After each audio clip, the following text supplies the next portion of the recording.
I stare at my reflection in the bathroom mirror, my hands gripping the cold porcelain sink so tight my knuckles turn white. My lipstick is smudged. Mascara threatens to run. My eyes. God, my eyes look wild. 20 minutes ago, I was laughing. 20 minutes ago, everything was perfect. I close my eyes and it all comes rushing back. The bass thumping through Eclipse nightclub. Strobe lights flashing. Daniel pulling me onto the dance floor, his hands on my waist, spinning me around. Our 3rd anniversary. We were celebrating. Then Ryan appeared. Mind if I cut in? He'd said, already stepping between us. Daniel laughed. Go for it, man. And just like that, my husband walked away. Ryan's cologne hit me first. Too strong, too sweet. His hand found my waist. Then lower. His fingers sliding down, gripping. My body went rigid. Just playing around, Maya, he whispered in my ear, his breath hot against my neck. Don't be so uptight. I turned my head looking for Daniel. He was right there. 5 feet away. Phone in hand. Watching. He smiled. He did nothing. I splashed cold water on my face, trying to wash away the feeling of Ryan's hands on me. But it doesn't work. My skin still crawls. I have to go back out there. I walk through the crowded club, weaving between bodies, and find our table. Daniel sits scrolling through his phone like nothing happened. Ryan's across from him, drink in hand, that same grin on his face. When I slide into the booth, Daniel reaches for my hand. You okay, babe? You were gone a while, I want to scream. I want to throw his drink in his face. I want to ask why he just stood there. Instead, I nod. I'm fine, but I'm not fine. Daniel squeezes my hand, then turns back to Ryan, laughing at something on his phone, and I sit there in silence, realizing that my husband's silence might be louder than any words he could ever say. I wake up to the sound of Daniel humming in the shower. Sunlight filters through our bedroom curtains, creating patterns on the white sheets. They feel suffocating now. Everything feels suffocating. Last night sits in my chest like a stone. We didn't talk on the ride home. Daniel talked at me about how fun the night was, how great it was to let loose with Ryan, how we should do it again soon. I stared out the window and said nothing. He didn't ask why I went quiet. He didn't notice, or worse, he noticed and didn't care. The bathroom door opens. Daniel walks out, towel around his waist, humming that same tune. He goes to the dresser and starts getting dressed like it's any other Sunday morning. I can't hold it in anymore. Daniel, we need to talk about last night. He freezes for just a second, then continues pulling on his shirt. What about it? His tone is casual. Too casual, Ryan. When we were dancing, he touched me inappropriately, and you just watched. The words taste bitter in my mouth. Daniel sighs like I've just told him we're out of coffee. Maya, come on. Ryan was just being playful. You know how he is. My stomach drops. Playful? Daniel, his hand was on my ass. He whispered things. Things? He turns to me now and he sounds annoyed. Not concerned, annoyed. What things? I struggle to repeat Ryan's words. They feel dirty coming out of my mouth. He said I looked tight and that you're lucky to hit that. Those were his exact words. Daniel sits on the edge of the bed, putting on his socks like we're discussing what to have for breakfast. Ryan's always been like that. He doesn't mean anything by it. You're overreacting. Overreacting? The word lands like a slap. I'm not overreacting, I say, my voice shaking. I felt violated. And you did nothing to stop him. He stands up, grabbing his watch from the dresser. What did you want me to do? Make a scene? Ruin the night over a joke? It wasn't a joke to me. My voice cracks. And I hate how weak I sound. Daniel walks over and kisses my forehead, a gesture that used to feel loving but now feels dismissive. Patronizing. Look, I'm sorry you felt uncomfortable. But Ryan's my best friend. Can we not turn this into drama? He grabs his keys and leaves for work. I sit alone in our bedroom, sheets tangled around my legs, and realize something that makes my blood run cold. My husband chose his friend over me. 2 days pass. I haven't eaten properly. I can't sleep. I keep replaying Daniel's words on a loop. You're overreacting. I finally call Jasmine. Come over, she says immediately. Now. Her apartment is small but cozy, filled with law books and plants that somehow always stay alive. She takes one look at my face and pulls me inside. Okay, what happened? I tell her everything. The club. Ryan's hands. The things he whispered. Daniel watching. Daniel's reaction the next morning. Jasmine listens without interrupting. Her expression grows darker with every sentence. When I finish, silence hangs between us. Then she speaks, her voice steady and cold. Maya. What Ryan did was sexual assault. The words hit me like ice water. Don't use that word. Why not? She leans forward. Because it makes it real? I can't answer. He touched you without consent. Jasmine continues. He made sexual comments. That's assault. And Daniel, she shakes her head in disgust. Daniel enabled it. He didn't enable it, I hear myself say. He just didn't understand how it made me feel. Why am I defending him? Maya, listen to yourself. You're making excuses for a man who watched his best friend violate his wife and did nothing. Her words are harsh, but I need to hear them. You think this is the first time Ryan's done this? My head snaps up. What do you mean? Guys like Ryan? Jasmine says. They test boundaries. They rely on people like Daniel to look the other way. And they count on women like you to stay quiet. Tears burn my eyes. I don't know what to do. Jasmine's expression softens slightly. First, you stop blaming yourself. Second, you decide if you can stay with a man who prioritizes his friendship over your safety. There's a knock at the door. Jasmine gets up to answer it. Lauren. Perfect timing. A woman walks in, beautiful, perfectly dressed, the kind of woman who always seems to have it all together. I recognize her immediately, Ryan's girlfriend. Maya, this is Lauren. Lauren? Maya? Lauren smiles politely, but when Jasmine says, we were just talking about Ryan's behavior at the club, something flickers in her eyes. She sits down slowly. Wait, she says. Ryan did what? I tell her. Her face goes pale. This isn't the first time, is it? I ask gently. Lauren's silence is answer enough. She stares at her hands for a long moment, then looks up at me.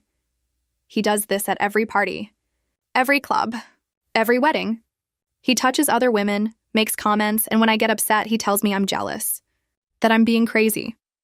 That's exactly what Daniel said to me, I whisper. That I was overreacting.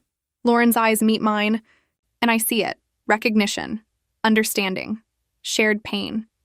We exchange numbers before I leave. 2 women, connected by the same man's cruelty. Daniel leaves his phone on the kitchen counter while he showers. It buzzes, once, twice. I shouldn't look. I know I shouldn't, but my hands move before my brain can stop them. The messages are from Ryan. Ryan, did Maya say anything about Saturday? Daniel, yeah, she brought it up. I handled it, Ryan, good man. She's too sensitive, lol. Hot, though. You're lucky. Daniel, don't push it next time. She was genuinely upset. Ryan, come on, you know I was just messing around. Your wife needs to loosen up. Maybe next time she'll dance closer, Daniel, haha, maybe. Just keep it subtle. I read the messages. Once, twice, 3 times, my hands shake so badly I almost dropped the phone. Just keep it subtle. My husband told his friend. To keep it subtle, not to stop, not to apologize, to keep doing it, just more carefully. The bathroom door opens. Steam pours out. Daniel walks into the kitchen, sees me holding his phone. Maya? I look up, and he must see something in my eyes because he stops. What's wrong? I turn the phone toward him. Keep it subtle? That's what you told him? His face goes pale, then red. Maya, you went through my phone? Answer the question, Daniel. My voice is calm. Deadly calm. You told Ryan to keep sexually harassing me subtle. Like the problem wasn't what he did. It was that he got caught. That's not, you're twisting it. Read it to me. I hold the phone up. Out loud. Tell me I'm twisting your words. He can't. He stands there, mouth opening and closing, grasping for explanations that don't exist. Finally, he tries a different approach. Maya, I was just trying to keep the peace. Ryan's been my friend since college, and I'm your wife. The words explode out of me. I'm your wife, and you gave him permission to keep touching me. I didn't give him permission. You're being dramatic. There it is again. Dramatic, overreacting, sensitive. All the words designed to make me doubt myself, to make me question my own reality. But I don't doubt myself anymore. I see him clearly now, and what I see makes me sick. Lauren texts me 3 days later. Lauren, there's someone you need to meet. We meet at a quiet cafe downtown. Lauren's already there when I arrive, sitting with another woman I don't recognize. Maya, this is Emma, Lauren says. Emma, Maya. Emma has sharp eyes and a journalist's notebook on the table. She extends her hand. I dated Ryan 2 years ago, she says simply. I sit down. I was where you are, Emma continues, stirring her coffee. Ryan crossed boundaries constantly. He'd touch my friends inappropriately at parties, make sexual comments, then act like I was crazy for being upset. And Daniel? I ask. He was always there, smoothing things over. Making excuses. After a while, I started to think I was the problem. Emma's story sounds painfully familiar. What made you leave? He assaulted my coworker at a company event. Groped her on the dance floor while everyone watched. Emma's voice is steady, but her hands tighten around her cup. When she reported it, Ryan told everyone she was lying. Daniel backed him up. Gave him an alibi, my blood runs cold. He lied for him? Daniel convinced people Ryan was across the room when it happened. He destroyed that woman's credibility. Emma leans forward. Daniel isn't just complicit, Maya. He's an active participant in Ryan's behavior. He provides cover. Lauren speaks up, her voice small. Ryan does it to me too. Touches other women. Says I'm jealous when I get upset. Last month at a wedding, she stops. Tears stream down her face. He cornered a bridesmaid in the coat room. She was 19. We sit in heavy silence. 3. Women, 1 predator, 1 enabler, countless violations. Emma slides her card across the table. I'm writing an article about men like Ryan and the friends who protect them. I have 5 other women willing to go on record. Would you consider... Yes, I say before she can finish. Whatever you need. Lauren nods. Me too. Emma smiles sadly. Good. Because men like Ryan only stop when they face real consequences. And men like Daniel? They need to learn that silence is violence. She hands me a folder. Inside are documents. Police reports that were dropped, complaints that were buried, testimonies that were dismissed, a pattern spanning years. And Daniel knew. He had to know. That night, I pack a bag. My mother opens the door looking surprised. Maya? What's wrong? I left Daniel. Sophia's face falls. Oh, honey, no. Marriage is about forgiveness. Men make mistakes. Moms stop. I look at her directly. This isn't a mistake. It's a choice. And I'm making mine. Daniel shows up at my mother's house on Sunday morning. I watch him through the window, pacing on the porch, running his hands through his hair. He's rehearsing what he'll say. I let him in. We sit in the living room, him on the couch, me in the armchair across from him, distance between us that wasn't there a week ago. Maya, please come home. We can work through this. His voice is pleading. For a moment, I almost waver. Almost. Tell me the truth, Daniel. All of it. How many times has Ryan done this? He looks away. I don't know what you... Don't lie to me. Not anymore. My voice is steel. Emma told me everything. The coworker. The complaints. Your alibis. His face crumbles. Maya. How many women? Silence, then quietly. I don't know. I didn't keep count. The admission hangs in the air like poison. You knew he was a predator, I say slowly. And you protected him. You let him touch me, and you told him to be more subtle. Why? He's my best friend. Daniel's voice rises. Since college, we've been through everything together. And what am I? He looks up, tears in his eyes. You're my wife. I love you, I laugh. It's a bitter, hollow sound. You love me? You watched another man assault me and did nothing. That's not love. That's ownership. Maya, you didn't protect me because you don't see me as a person. You see me as something you possess. And Ryan? He saw me as something he could borrow. That's not fair. What's not fair, I cut him off, is that I trusted you to protect me and you chose him instead. Every single time. Daniel drops his head into his hands. What do you want from me? The truth. Did you ever tell Ryan to stop? Long pause. No. Did you ever think what he was doing was wrong? Longer pause. I thought it was just how guys are. I stand up. Guys aren't like that, Daniel. Predators are like that. And the men who protect them are just as guilty. Maya, wait. Emma's publishing her article next week. 6 women are coming forward. Lauren's one of them. His head snaps up. Maya, no, if you do that, it'll ruin Ryan's life. Good. My voice is cold. Now get out of my mother's house. He stares at me like he doesn't recognize me. Maybe he doesn't. Maybe I don't recognize myself either. He leaves. I watch his car pull away and I feel nothing. That's when I know I'm done. Daniel's brother Mark calls me 3 days later. Maya, can we talk? We meet at a park. Mark's always been different from Daniel. Calm, measured, thoughtful. He's a therapist. Daniel told me everything, Mark says carefully. Well, his version of everything. I wanted to hear yours. I tell him all of it. Mark listens without judgment, without interruption. When I finish, he's quiet for a long time. I owe you an apology, he finally says. For what? I've watched Daniel and Ryan's friendship for years. I saw the red flags, the way Ryan treated women, the way Daniel excused it. I told myself it wasn't my business. He looks at me directly. But silence is complicity. You're doing the right thing by leaving. You think so? Relief floods through me. I know so. Daniel's behavior isn't just about Ryan. It's about deep-seated misogyny and loyalty to a toxic masculinity culture. He won't change unless he faces real consequences. Mark pulls out a business card. This is my colleague, Dr. Chen. She specializes in trauma. You need support through this. I take the card. Thank you. And Maya? Mark's expression darkens. Daniel called me last night. He's angry about the article. He's planning to discredit you, call you vindictive, claim you're bitter about the marriage ending. My stomach drops. He'd really do that? He's already started. He's told our family you're being dramatic, that you're twisting a harmless incident into something it's not. Mark's expression is sad. My brother is not a good man. And I'm sorry it took this for you to see. It.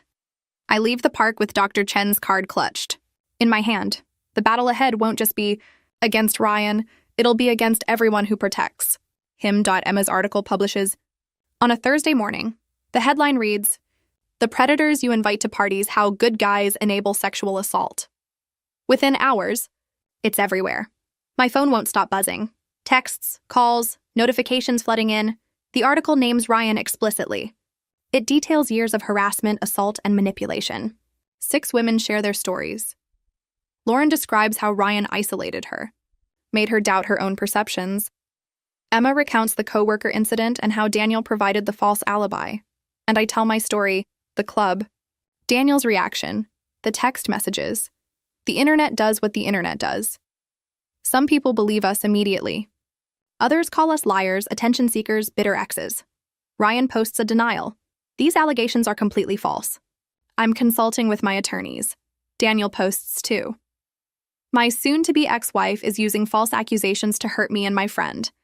Don't believe everything you read. Soon-to-be ex-wife. He filed for divorce before I could, trying to control the narrative even now. But something shifts. More women come forward, not in the article, but in the comments, on Twitter, on Reddit. Women who worked with Ryan, women who went to college with him, women who were at that club the night he touched me. Then someone posts security footage from Eclipse nightclub. It's grainy but unmistakable. Ryan's hand on my body moving lower.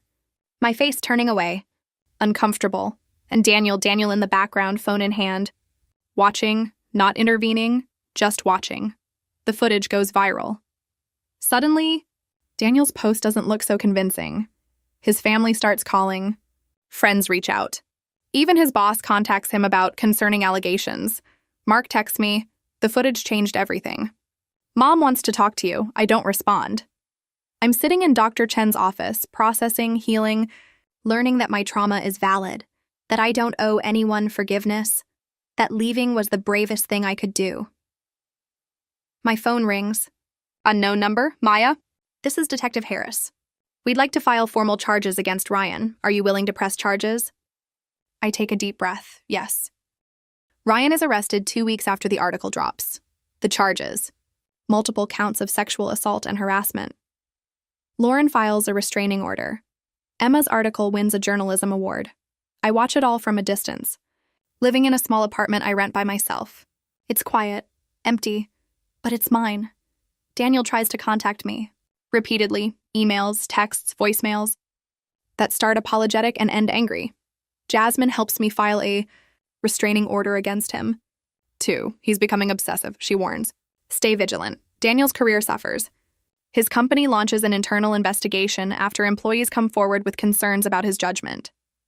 He's placed on leave. His social media accounts go silent. Ryan's trial date is set. The prosecution is confident. Too many witnesses. Too much evidence. His lawyer suggests a plea deal. Through it all, I attend therapy twice a week. Dr. Chen helps me understand that what happened wasn't my fault. That Daniel's gaslighting was abuse. That my instinct to stay silent was trauma response, not weakness. I start writing. Not for publication, for myself. Processing everything through words, Sophia finally calls. Maya, I owe you an apology. I told you to forgive to preserve your marriage. I was wrong. I'm so sorry. I cry on the phone with my mother. For the first time in months, tears of relief, not pain. Thank you, Mom. One evening, Lauren and I meet for coffee. We've become unexpected friends, bonded by shared experience. I'm leaving the city, she says. Fresh start. Maybe Seattle. That sounds good. What about you?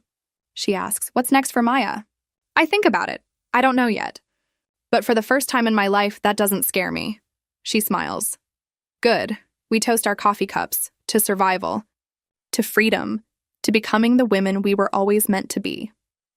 Outside, the city lights flicker. Somewhere, Daniel is alone with his choices. Ryan is facing justice.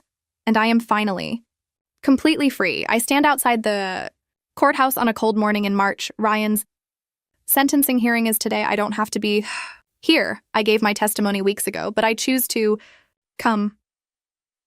Lauren is beside me. Emma. 3 other women from the E. Article. We walk in together. Inside, Ryan sits at the defense table. He looks smaller somehow than he did at the club. Diminished. Daniel is not here. He moved to another state, I heard. Running from the consequences. The judge reads the sentence. 5 years in prison, mandatory counseling, permanent record as a sex offender. It's not enough, it never is. But it's something outside, reporters swarm us. Emma handles it gracefully, speaking about systemic change and accountability. I stand back, watching, feeling the weight lift incrementally. That night, I sit in my apartment with my journal. I write about the past 6 months, the pain, the growth, the moments I wanted to give up but didn't. I write about forgiveness, not for Daniel or Ryan, but for myself, for staying silent too long, for doubting my own experience, for all the times I made myself smaller to make someone else comfortable. Tomorrow, I start a new job at a nonprofit supporting assault survivors. Mark helped me get the interview. You turned your trauma into purpose, he said. That's powerful. I look around my small apartment. The plants I've started growing, the books stacked on the coffee table, the quiet space that belongs only to me. This isn't the life I planned. It's better because it's mine. My phone buzzes. Jasmine, dinner tomorrow? Want to celebrate? I smile. Me. Yes, I'll be there. I close my journal, turn off the lights, and sleep peacefully for the first time in months. Outside, the world keeps turning. But inside, I've finally found my voice, and I'm never letting anyone silence it again. The end.